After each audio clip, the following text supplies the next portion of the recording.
Bom dia a todos. Informo que eu comecei a gravar a, a aula.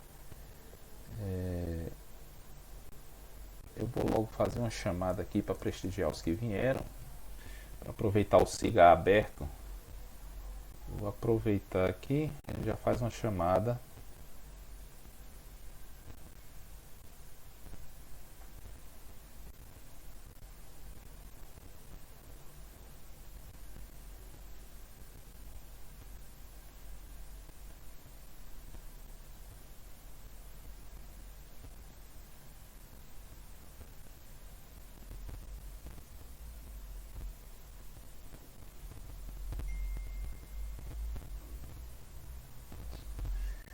Quem não puder falar, tem uns dias que a gente não fez, eu tenho que corrigir as outras ainda, colocar as outras faltas, as presenças. Pessoal, quem não puder falar, pode escrever no chat também a presença. Vamos lá, Alice Camila tá aí? Não. Andréia? Presente, professor. Perfeito. Antenor? Presente, professor. Perfeito. Edson? Edson presente. Ótimo.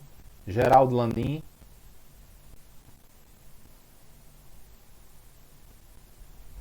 Isabelle? José Vinícius? Diga, quem foi que falou, menina? Professor, o Geraldo veio. Ele falou no chat. Perfeito. O Geraldo. Certo. Isabelle? Não. José Vinícius? Não. Ludmila? Presente. Perfeito. Manuela? Aqui, professor. Ótimo. Pedro Henrique? Não. Rodrigo Calado? Presente, professor. Perfeito. Samara Rutieli? Aqui, professor. Sharon Professor, Rafael? eu estou presente. Quem é? Pedro. Pedro, né? Certo, perfeito. Sharon? Presente, professor. Tá aqui. Pronto, perfeito. Pronto. Com falta, por enquanto, só tá Alice, Isabela e José Vinícius. Pessoal, eu pedi que vocês participassem dessa aula para a gente conversar a respeito do programa.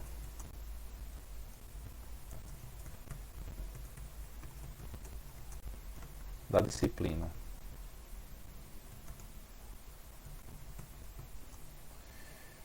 E ficar claro o seguinte, se vocês observarem, essa disciplina a gente vai ter duas provas escritas de resposta aberta, que vai corresponder a 60% da nota. E vocês vão ter que escrever um artigo e apresentar um seminário nessa disciplina. E qual vai ser o tópico, o assunto do artigo que vocês devem escrever? Aqueles que foram meus alunos em processamento digital de sinais sabem que normalmente na pós-graduação eu faço esse tipo de trabalho. O aluno vai ter que olhar para a disciplina, o programa da disciplina, então todos esses tópicos que envolvem análise de sinais e sistemas, transformada de Fourier, transformada Laplace e transformada Z, e em conjunto com o seu orientador acadêmico, fazer um trabalho que junte a disciplina, análise de sinais e sistemas e sua linha de pesquisa. Pode ser a revisão de um artigo, pode ser uma implementação computacional, e eu quero que vocês façam isso. Depois eu vou passar para vocês a forma que eu quero que entregue esse artigo. Vai ser um artigo pequeno, 2 páginas, e apresentar um seminário no final do semestre. Então, se vocês observarem aqui, a nossa programação, a gente tem 13 alunos e estamos com uma programação relativamente folgada. Os seminários, eles estão marcados, né, para começar a partir do dia 10 de junho. Então, teoricamente, vocês têm aqui o final de março, abril, maio e iniciozinho de junho. Um pouquinho menos de 3 meses para fazer esse trabalho. Certo? Então, a atividade que eu quero que vocês façam depois dessa aula é entrar em contato com os seus orientadores para já determinar quais serão esses tópicos a serem apresentados no trabalho. Tá? Lembrando que vai valer 40% da nota na disciplina. Instruções sobre como entregar, que vai ser no LaTeX, para vocês já escreverem o LaTeX, o artigo, com formato coluna dupla, padrão em 3E, para ir ajudando aí vocês quando forem necessário escrever artigos, entre outros, e a dissertação, para a conclusão do mestrado. Então, essa é a primeira observação que eu queria fazer. Bom, o segundo ponto é que eu gostaria que vocês participassem mais. Vocês têm um conjunto de material muito grande que eu disponibilizei. Você tem lista de exercícios, tem as aulas e estudem mais. Eu estou percebendo que essa turma em particular está interagindo muito pouco comigo, certo? Então tem que começar a estudar mais na disciplina, resolver mais exercício e interagir com o professor. Bom, deixe-me verificar agora. Tem que botar aqui que eu fico me vendo, porque a minha conexão está ruim, e se cair eu vejo aqui. Na aula de segunda-feira, que deveria ter sido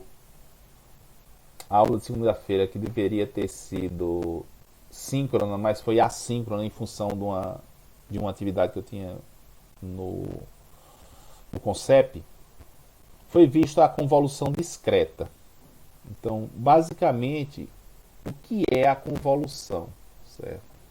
A convolução é a operação matemática que, dado a resposta ao impulso de um sistema linear invariante no tempo, você consegue determinar a saída desse sistema a uma entrada arbitrária qualquer, efetuando a operação de convolução.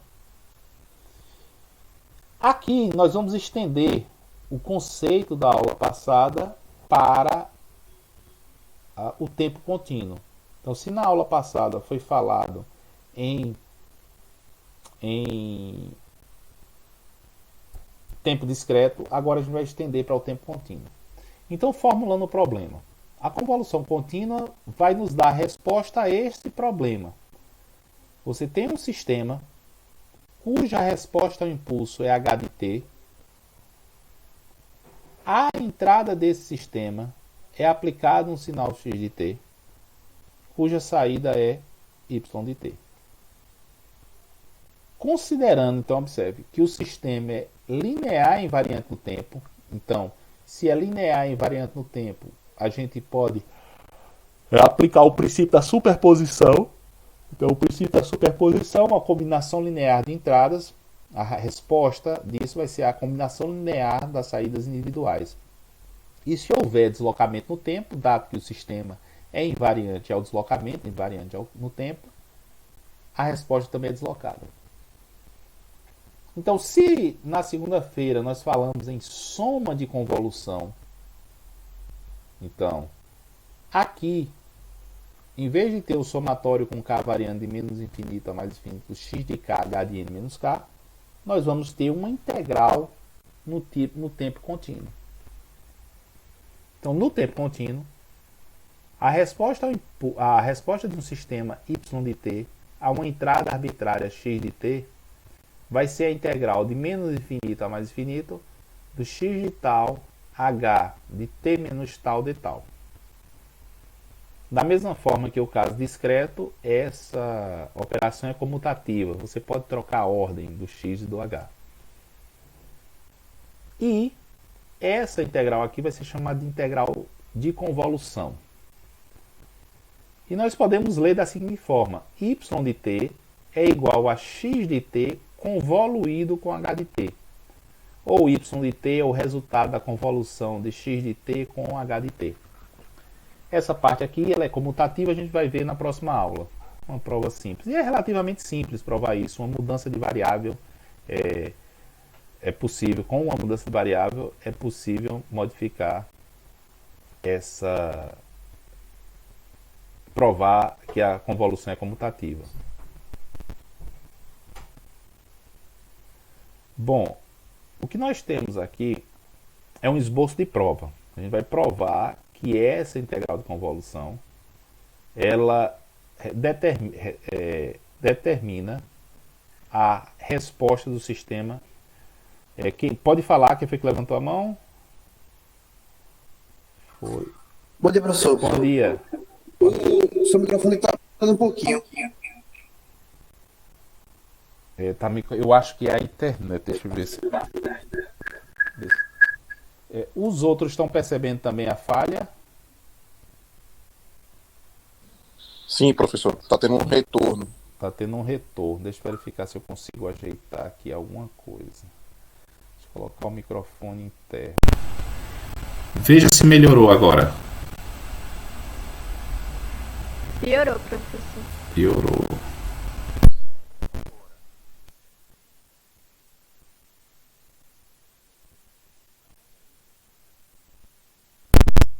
Deixa eu diminuir um pouco aqui o ganho. Verifica se melhorou. Ou se tá... Agora ficou baixo, professor. Estou escutando bem baixo. Verifica agora. Melhorou. Eu não sei se quando eu estou falando aqui, se a turma também está escutando com retorno. Igual quando o Pedro falou. Agora parou já. Então, Pedro, teste aí teu microfone, que pode ser por aí também. Tenta desligar o seu, Pedro, por favor. Seu microfone. Verifica. Está me ouvindo bem? Agora sim. Ótimo.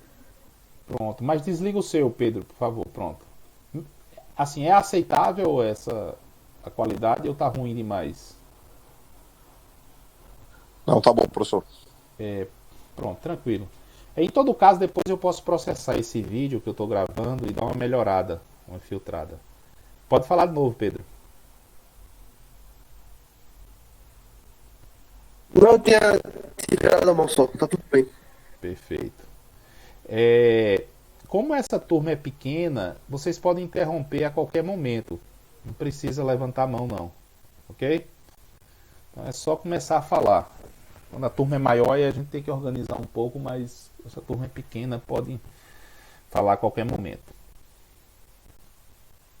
Bom, retornando para cá, a gente vai fazer um esboço de prova, né? Existem algumas questões formais matemáticas que não são abordadas nessa prova, mas ela vai servir para o propósito dessa disciplina. Bom, primeiro vamos fazer o seguinte. Considere um sinal x de t, que é esse sinal contínuo no tempo que está marcado dessa forma. Se nós quisermos aproximar esse sinal por um sinal escada, tipo escada aqui, que é uma função aproximada. Isso é, eu vou estabelecer um intervalo de tempo de amostragem, pego o valor da função nesse ponto e substituo o valor contínuo por uma constante no intervalo de duração t. Então, de tal sorte que eu tenho a função original x de t e essa função aproximada, que é essa função quadrada aqui. Observe que quando eu diminuir o valor de t, eu vou me aproximando cada vez mais da função original. Certo? Então, a função original é x de t, a função aproximada é o x chapéu de t, que a gente está chamando aqui o x chapéu de t. De tal sorte que a gente observa que se você faz o t tender a zero, essa função escada aí vai se aproximar da função original. Bom, essa função escada aí, o x chapéu, ela é basicamente a gente pegar esses pulsos e separar deslocados, ponderar pelo valor da função, pela amplitude da função do sinal e deslocados no tempo. Como é que eu posso desenhar cada pulso desse? Bom, veja, esse pulso retangular nós podemos escrever da seguinte forma. Ele vai ser 1 de menos t sobre 2 a t sobre 2. Então, por exemplo, aqui eu tenho em 0, depois eu tenho em t, mas com largura t. Ou seja, esse pulso é duração de menos t sobre 2 a t sobre 2. Se vocês lembrarem da aula passada, nós aproximamos o impulso por uma função retangular. Então, se a gente coloca nessa amplitude 1 sobre t e tem uma base com uma base de duração t, a área é sempre unitária. Se nós fizermos esse t tender a zero, a amplitude tenderia a infinito e a base tenderia a zero e representaríamos um impulso. Mas aqui, como eu quero a amplitude 1, eu vou multiplicar t vezes aquele ΔT, a aproximação retangular do delta de Dirac, do impulso. Bom, dito isso, tendo que esse pulso de t aqui pode ser expresso por essa fórmula, nós vamos escrever agora essa função x-chapéu, que é a função escada, como uma soma ponderada desses pulsos deslocados. E quem vai ser o peso? Vai ser os valores em x de nt. Escolhido nt. Por sua vez, esse pulso retangular pode ser expresso em termos da aproximação retangular para o impulso de Dirac, delta de Dirac. Ou seja, o P de t é t vezes o ΔT. Como ele está deslocado, ΔT de t menos nt. Bom, como é que a gente pode agora determinar a resposta ao impulso de um sistema LTI? Então, quando a entrada desse sistema for aplicado o sinal x-chapéu, a saída vai ser o y-chapéu de t. Bom, e quem é o y-chapéu de t? Veja que o que depende de t, tempo contínuo aqui, é o ΔT de t menos nt. Aqui eu tenho um somatório, então como é linear, a resposta de uma soma de entradas é a soma das respostas individuais. Como elas são ponderadas por um valor nt vezes t, a saída também vai ser ponderada por esse mesmo valor. E a resposta do sistema à entrada ΔT de nt vai ser o ht de t menos nt, quando você desloca a entrada e saída deslocada. Porque o sistema é linear e invariante no tempo. Bom, esse ht de t menos nt é a resposta do sistema ao ΔT de t menos nt. Bom, como eu mencionei para vocês, se nós fizermos o x-chapéu t tender a zero no x-chapéu, o limite de x-chapéu de t quando t tender a zero é o próprio sinal x de t, o sinal de entrada. Então, quando a gente faz t tendendo a zero, veja, aqui eu tenho intervalos de nt. Quando t vai diminuindo, esse intervalo de amostragem vai ficando cada vez mais curto. Eles vão colapsando. Então, você vai passar de uma variável discreta para uma variável contínua. Então, o nt, a gente vai condensá-los numa variável contínua que nós vamos chamar de tau.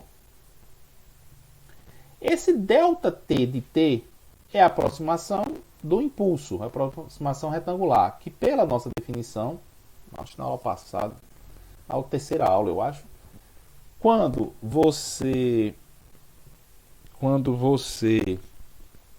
faz o t tender a zero, então aquela base vai tender a zero, a amplitude é 1 sobre t, ela tende a infinito, mas a área permanece sempre t vezes 1 sobre t, que é 1. Área unitária. Então, o ΔT de t tende ao impulso unitário.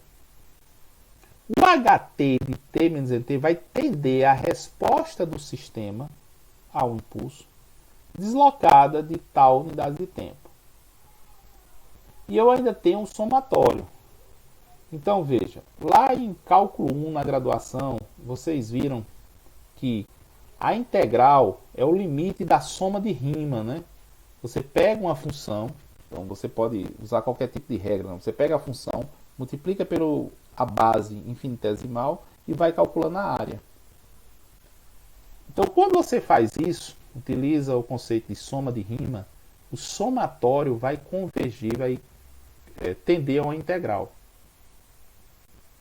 Então, de tal sorte que esta expressão aqui, eu vou diminuir um pouco só para a gente ver as duas na mesma tela.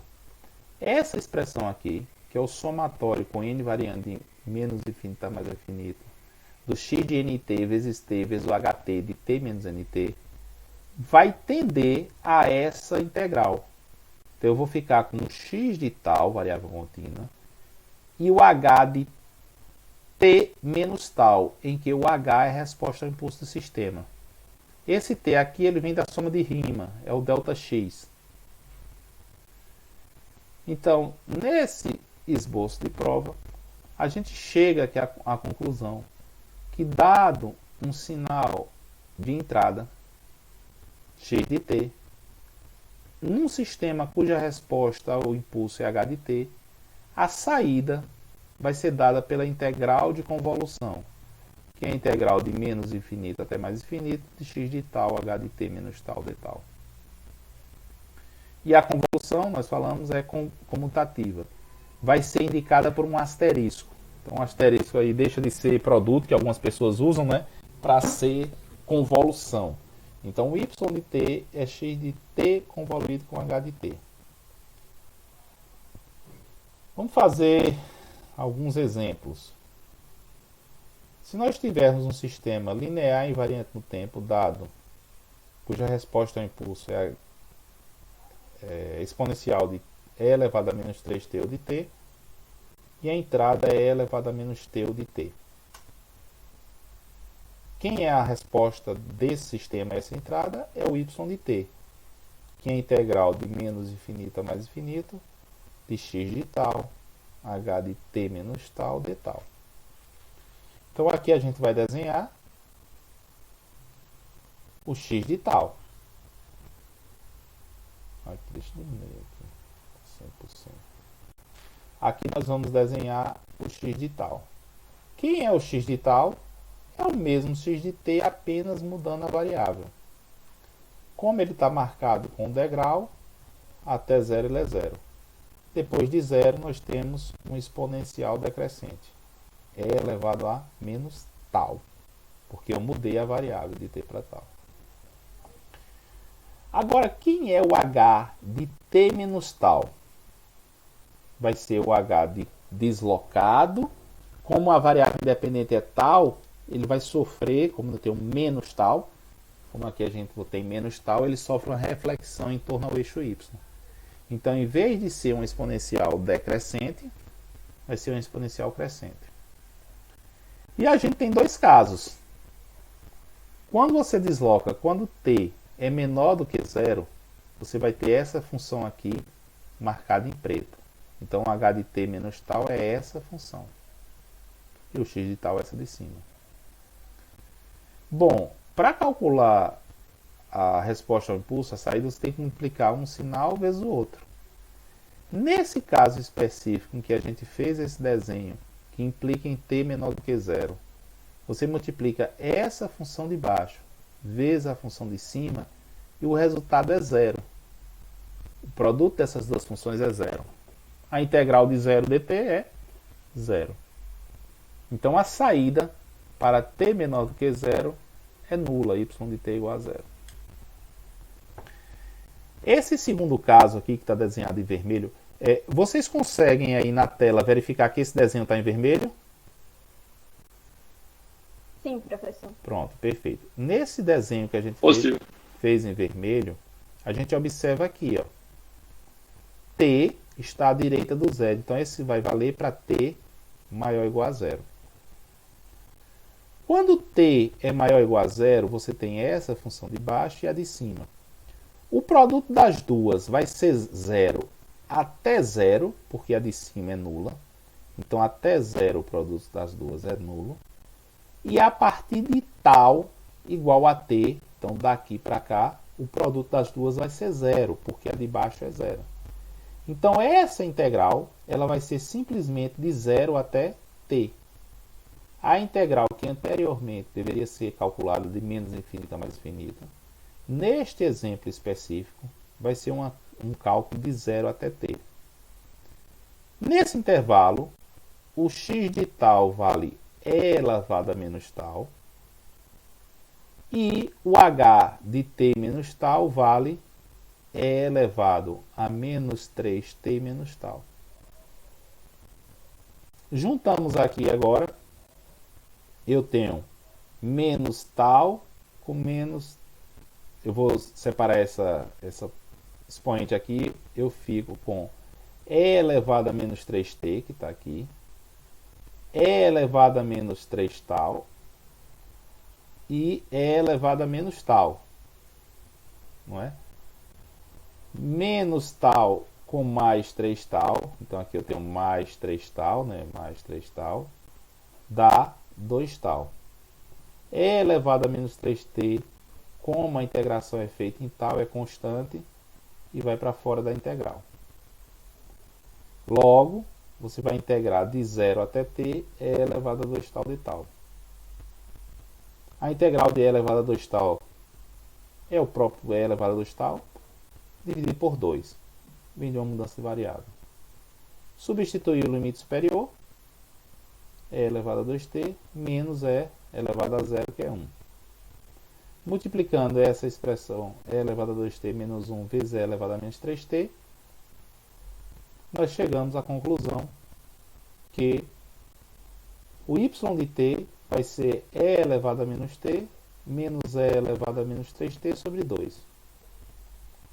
Como essa expressão ela é válida apenas para t maior do que 0, para t menor do que 0 ela é 0, você pega e coloca o u de t aqui. Então o y de t vai ser igual a e elevado a menos t menos e elevado a menos 3t sobre 2, u de t. Essa é a expressão para a resposta, cujo gráfico está aqui. Vamos fazer um desenho aqui para ser mais real. Deixa eu criar aqui um scriptzinho no plot. Plot e elevado a 1 meio, né? 0,5 vezes e elevado a menos t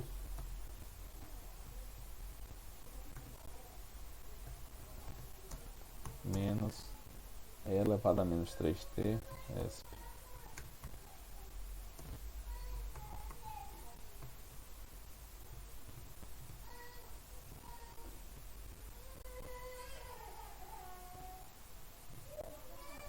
Minha neném tá chorando ali. Vocês conseguem escutar? Mas não tá atrapalhando não, professor. Nossa, Tá baixinho. uma bichinha. Seta variável 7 dame t.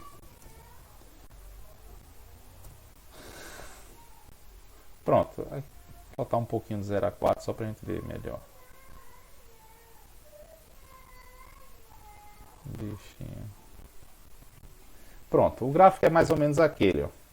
Ela começa em 0 porque quando eu substituo t igual a 0, fica e elevado a 0 menos e elevado a 0. É 1 menos 1 é 0. Depois vai crescendo, essa função aqui domina. Depois vai subtraindo, mas quando t tende a infinito, fica com 0 menos 0. Então, é esse comportamento da função que é o que a gente desenhou aqui. Tá? Então, de fato, você quer determinar a resposta de um sistema a uma entrada, considerando que esse sistema é linear invariante no tempo e tem resposta ao impulso h de t, é fazer a convolução da entrada com h de t. Bom, vamos fazer outro exemplo.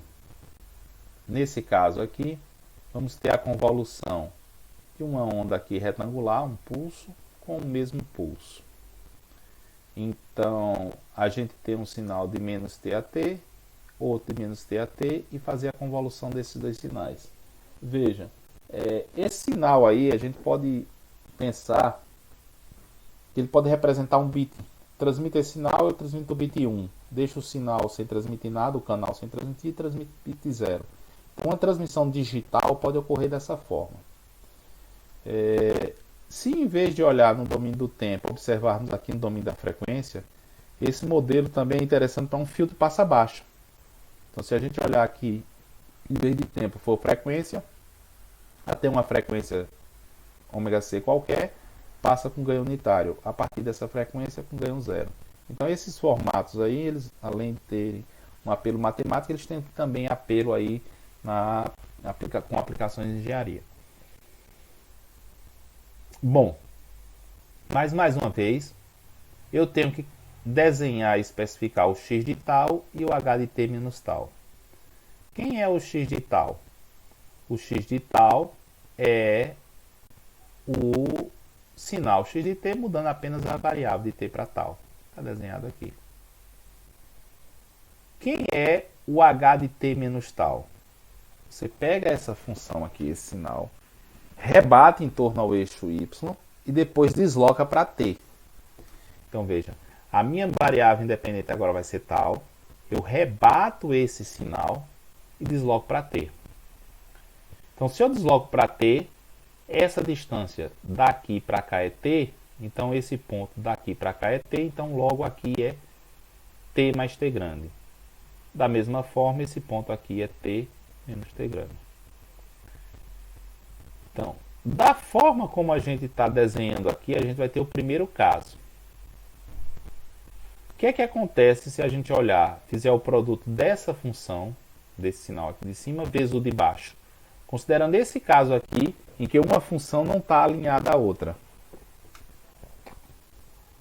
O produto entre essas duas funções aqui vai dar zero. Então, para esse caso, em que esse ponto aqui, t mais t, é menor do que menos t, esse ponto aqui, t mais t, é menor do que menos t, ou seja, t menor do que menos 2t grande, o resultado da convolução é zero. Y de t é zero. Bom, se a gente tiver agora esse outro caso, você desloca essa função aqui um pouquinho mais para a direita, deslocando essa função aqui um pouquinho mais para a direita, em que já começa a haver uma intersecção. Então veja aqui, ó, vai ter uma intersecção. Você moveu da esquerda para a direita e tem uma intersecção. Mas não, essa função de baixo não começou a sair nessa outra, da região de intersecção com a de cima. Ou seja, esse t mais t ainda é menor do que esse t. Ou seja, t mais t menor do que t implica que o t vai estar entre 0 e o intervalo anterior, menos 2t. Nesse caso, qual vai ser o produto dessas duas funções? O produto dessas duas funções vai ser 1 de menos t até t mais t. 1 de menos t até t mais t. E quem é a convolução? É a área sobre esse gráfico. Quem é a área sobre esse gráfico? Integral de menos t até t mais t. Integral de menos t até t mais t. Essa amplitude é 1 de dt, de tal. A integral de tal é o próprio tal. Substitui os limites superior menos inferior. Chegamos a essa expressão. T mais 2t. Agora veja. Eu precisaria calcular uma integral para calcular a área de um retângulo? Não. Quem é a área desse retângulo? É esse ponto menos esse outro. T mais t menos t, que dá t mais 2t. Mas de tal sorte que para esse intervalo aqui, t entre menos 2t e 0, a saída, o resultado da convolução é t mais 2t. Bom, fizemos esse caso 2. Vamos agora passar essa função de baixo um pouquinho mais para a direita. Ou seja, é quando esse ponto aqui da função h de t menos tal já começa a deixar essa outra função, esse outro x de tal aqui. Nesse caso, o produto das duas vai ser não nulo apenas desse ponto, t menos t grande, até t. Então a região de intersecção é essa. Quem é a convolução? É essa área. Quem é essa área? Você pode resolver a integral ou simplesmente fazer t menos t menos t.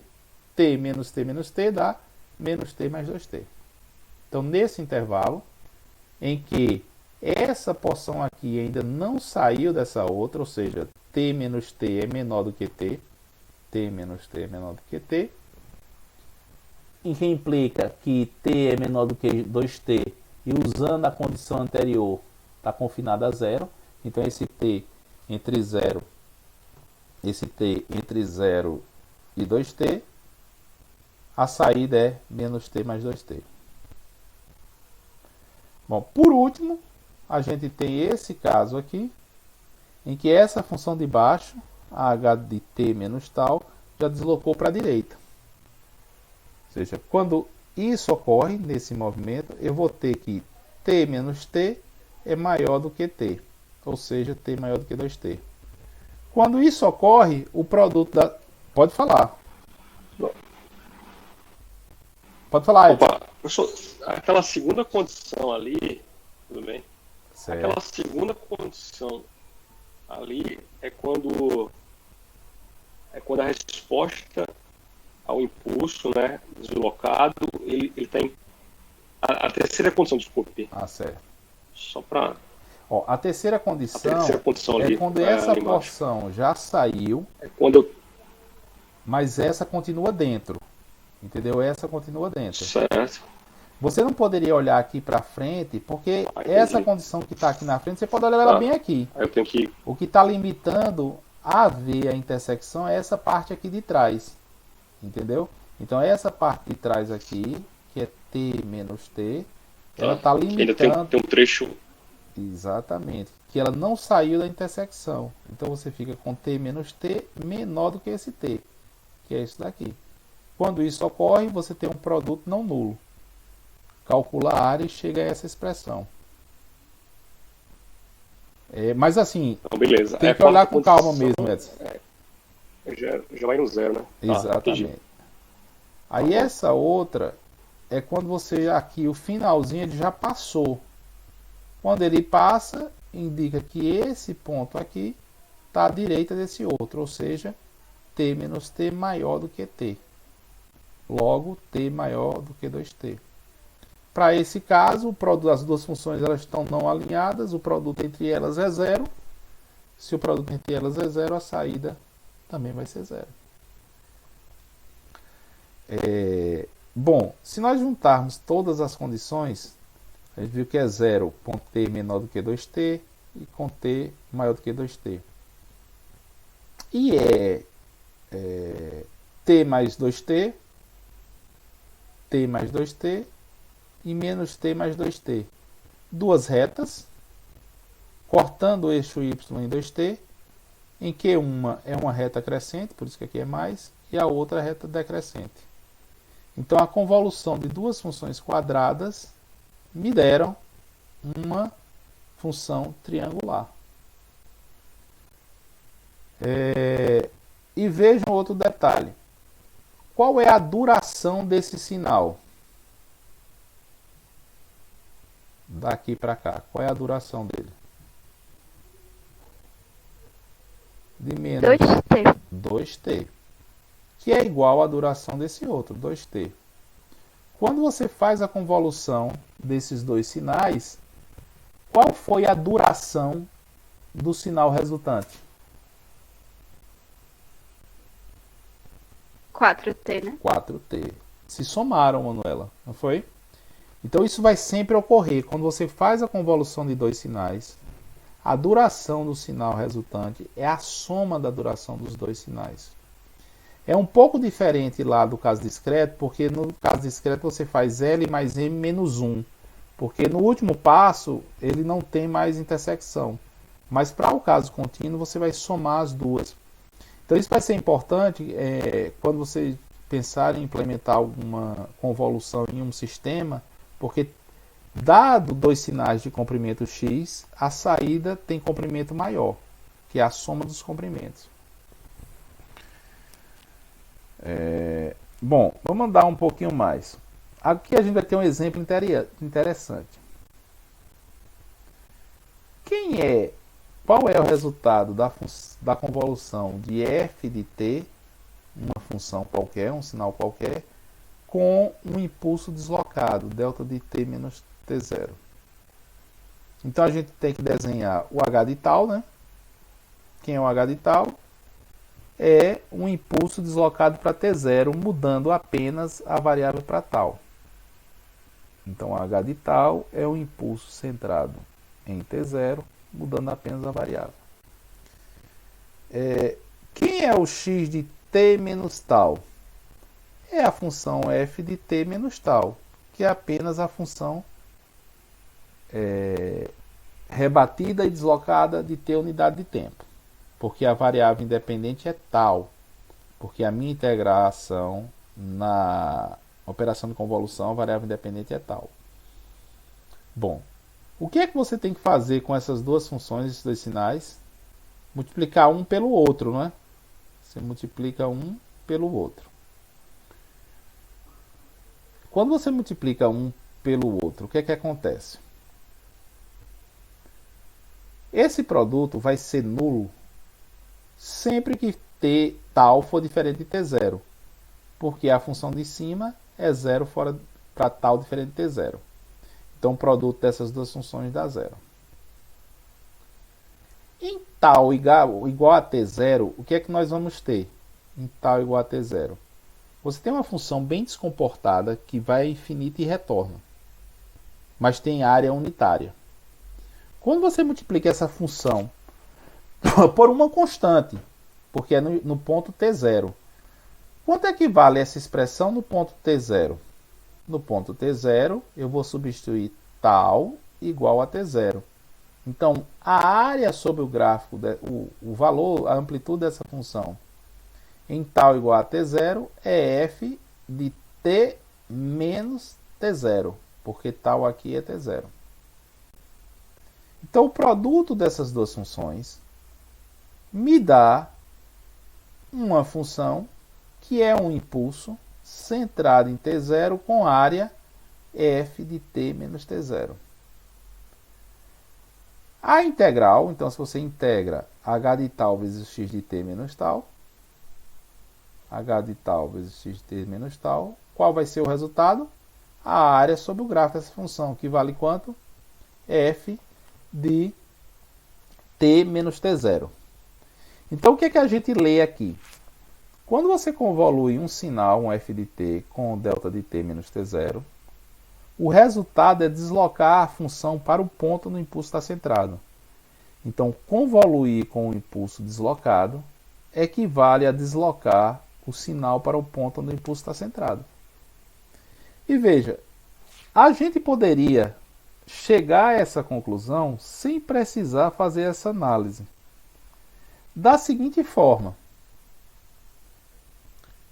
O problema é, você tem um sinal x de t, que é uma função, que adentra um sistema cuja resposta ao impulso é delta de t, menos t0. Agora, a convolução é comutativa. Então, se a pergunta é, você tem um sinal x de t que adentra um sistema cuja função resposta ao impulso é delta de t menos t0. Quando a entrada desse sistema for o delta de t menos t0, a resposta ao impulso dele é x de tal. Então, eu tenho um sistema cuja resposta ao impulso é delta de t menos t0. Se x de t é a entrada e a resposta é delta de t menos t0, eu posso inverter. A convolução é comutativa. Eu penso que delta de t menos t0 é a entrada e a resposta ao impulso é x de t. Então veja, se a resposta ao impulso é x de t, quando entrar um x de t menos t0, um delta atrasado, dado que o sistema é invariante no tempo, qual vai ser a resposta? A resposta vai ser que a resposta vai ser a resposta ao impulso atrasado, que é o f de t menos t0. Então, se você entra um x de t num sistema cuja resposta ao impulso é delta de t menos t0, quando você inverte, entra num sistema delta de t cuja resposta ao impulso é x de t, entrou delta de t menos t0, a saída vai ser x de t menos t0 ou f de t menos t0. Ou, em outras palavras, quando você convolui com o impulso deslocado, o resultado é que a função vai ser deslocada para o ponto onde o impulso está centrado. É isso que a gente fez aqui.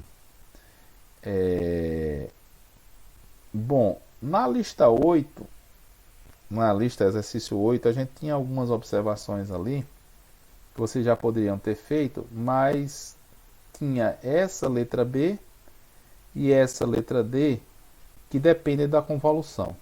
Então vamos responder tudo.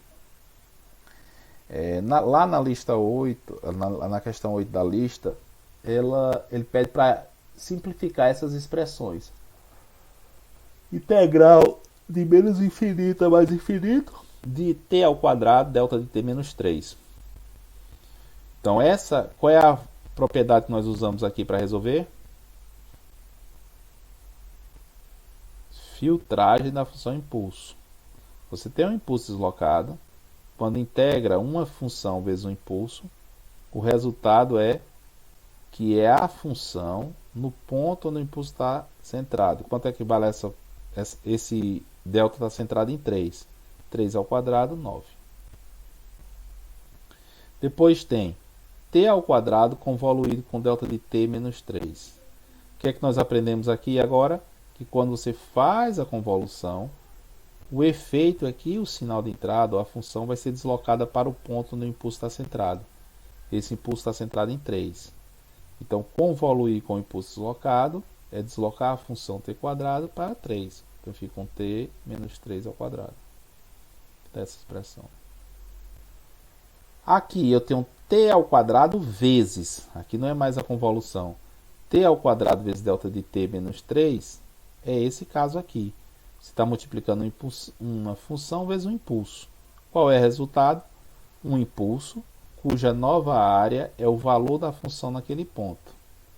Então aqui você vai ter um impulso cuja área deixa de ser unitária e passa a ser o valor da função naquele impulso, naquele ponto. 3 ao quadrado, 9. Por último, você vai convoluir com delta de 3t. Basta lembrar que o delta de 3t, veja, o delta de 3t é um delta comprimido.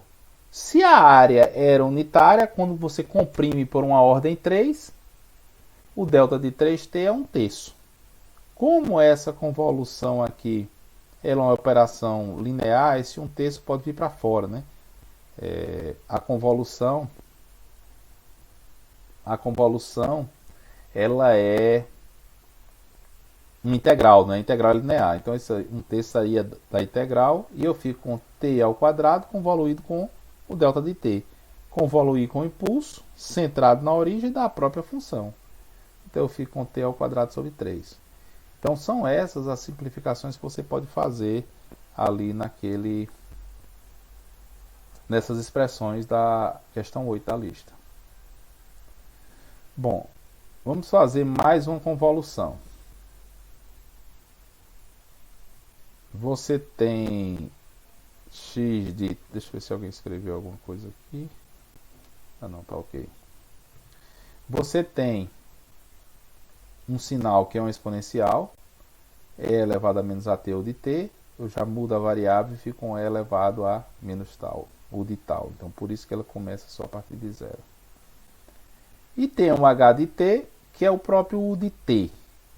Então, o degrau ele começa em 0 e vira 1 a partir de 0. Se você inverte, então se o degrau é 0 e passa a ser 1, se você inverte ele viria de 1 e em 0 passaria a ser 0. Como é deslocado para t, essa transição de 1 para 0, ela vai ocorrer em t. E mais uma vez a gente faz o desenho, estamos calculando a convolução gráfica, estamos calculando a convolução gráfica e vamos verificar todos os casos. O primeiro deles é quando temos essa configuração, ou seja, t é menor do que 0, t é menor do que 0, o produto dessa função de cima, x de tal, vezes o h de t menos tal, dado que não tem intersecção, é 0. Logo, a área é nula e o y de t é 0. O segundo caso é o que está ilustrado aqui, é quando t é maior ou igual a zero. Então nós vamos ter o t aqui, esse intervalo que o degrau passa de 1 para 0, porque a minha variável é tal, então houve uma reflexão, porque eu tenho menos tal aqui. Você vai fazer o produto da função de cima vezes a de baixo. Então o produto de cima vezes a de baixo, lembrando que aqui a gente tem menos a tal na de cima, vai ser e elevado a menos a tal de 0 até t. De 0 até t. E quem é a convolução? É a área sobre esse gráfico. A área de 0 a t, de e elevado a menos a tal de tal. Integral de e elevado a menos a tal de tal é menos 1 sobre a elevado a menos a tal. Quando substituir os limites de t a 0, ele fica um e elevado a menos a t, 1. Então, de tal sorte, aqui a gente organiza aqui esses sinais, eu fico com y de t igual a 1 sobre a, integral vezes 1 menos e elevado a menos a t, cujo gráfico está aqui, não é?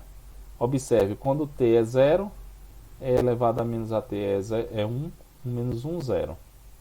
E depois, quando t tende a infinito, vai crescendo, e elevado a menos t tende a 0, e esse número entre colchetes vai tender a 1. Logo, o y de t vai tender a 1 sobre a. Então, esse é o gráfico da convolução. Bom, senhores, aqui, deixa eu verificar se tem mais alguma coisa.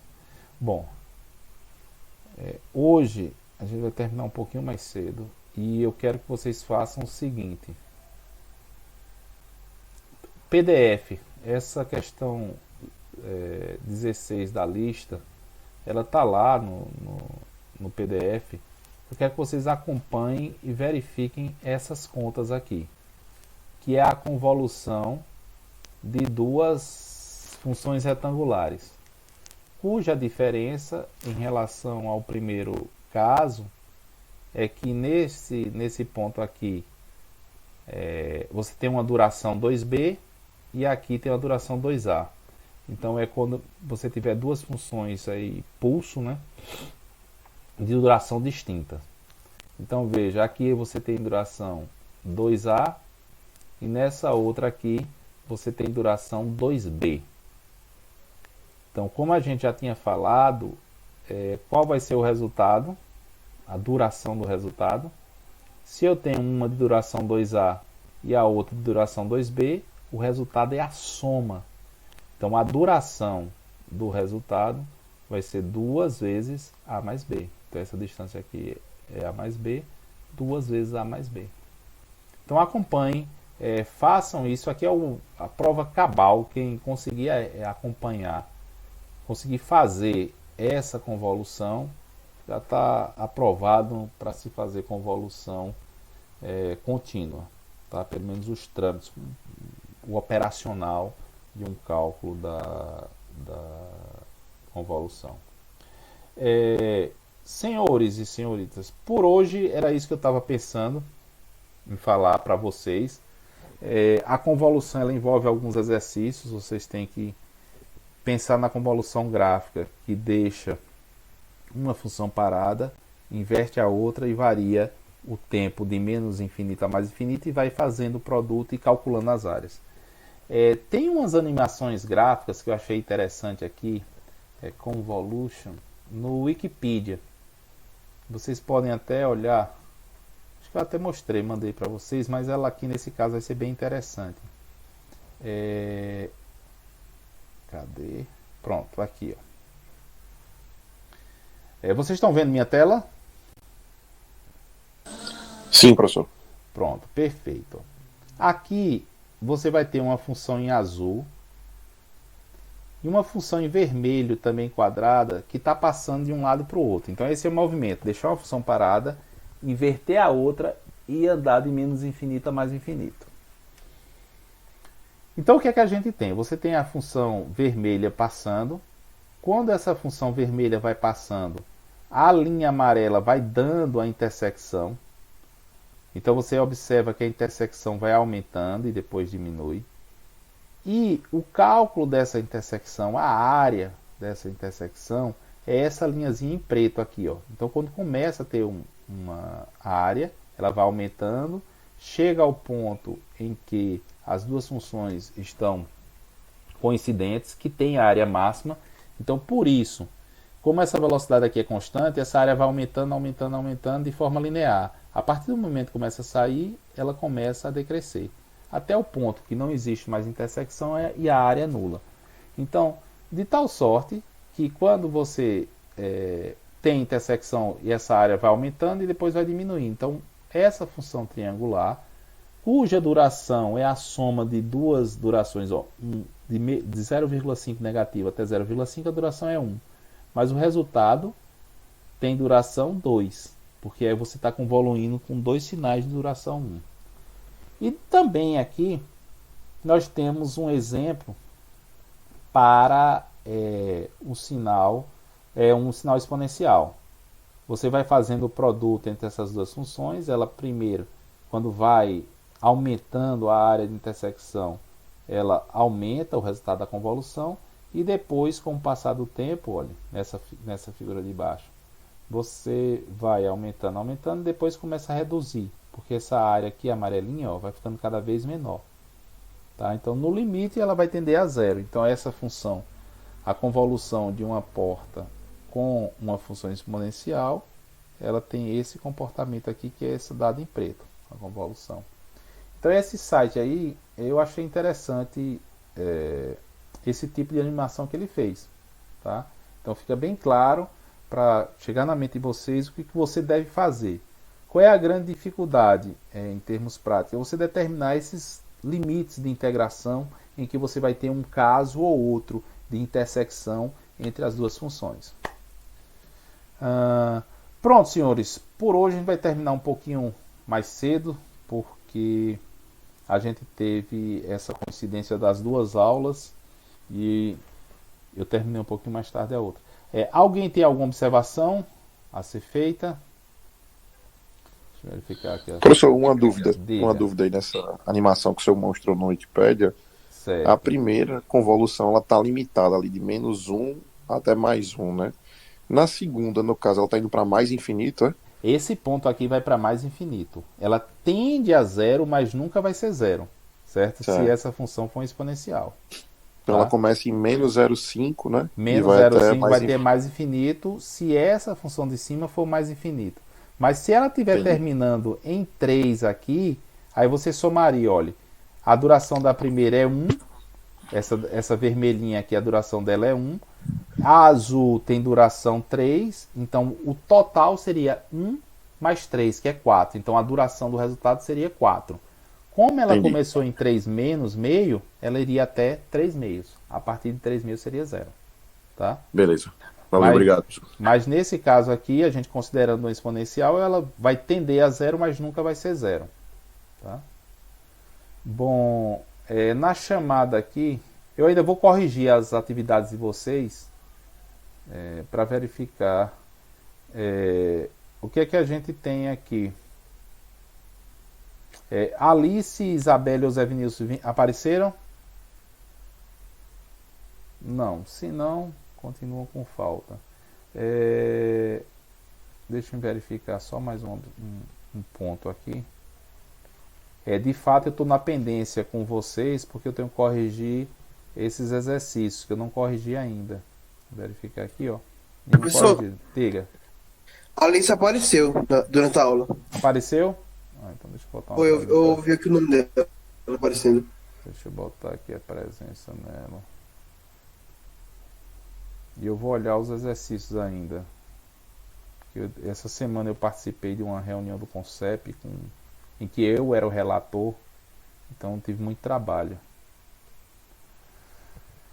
Bom, senhores, então muito obrigado. Professor, aí. Diga. Pode ser. A questão do presencial e do remoto, que ia ter uma definição até março, final de março, tem alguma evolução disso? Olha, por enquanto está indefinido. Assim, da minha parte, principalmente na pós-graduação, que o pessoal é mais centrado, eu poderia ficar online, pretendo ficar online. Mas quem determina isso, se vier uma determinação superior para voltar presencial, nós vamos ter que voltar. Mas de minha parte, enquanto a gente puder ir levando online, vai ser online.